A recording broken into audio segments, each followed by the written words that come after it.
Le 26 mai 2020, 2 gouverneurs de province ont été démis de leurs fonctions par le président rwandais Paul Kagame. Ils ont suivi 6 autres hautes autorités qui ont été limogées pour faute grave depuis le début de l'année 2020, notamment la ministre de la Santé ou encore le ministre de l'Intérieur qui n'avait servi dans ce poste que pendant 6 mois.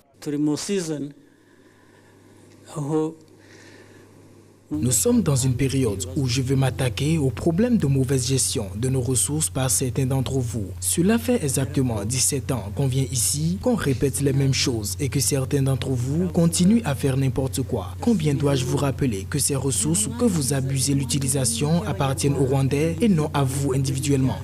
Ici, le président de la République met en garde les autorités qui confondent leurs responsabilités aux affaires personnelles. C'était en février 2020, durant la 17e retraite nationale des hautes autorités du Rwanda. Le chef de l'État avait expliqué les raisons qui ont conduit au limogeage de 2 ministres et avertissant que les autres allaient suivre.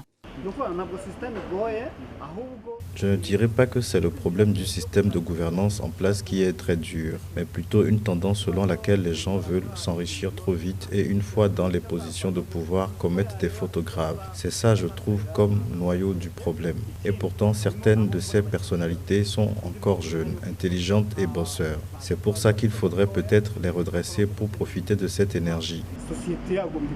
Au Rwanda, il n'est pas étonnant de voir des autorités démissionner ou être démis de leurs fonctions en raison de la mauvaise gestion de la chose publique. À la fin de l'année 2019, par exemple, plusieurs autorités au niveau des districts avaient démissionné successivement en peu de temps à cause de mauvaises performances selon le ministère de l'administration locale.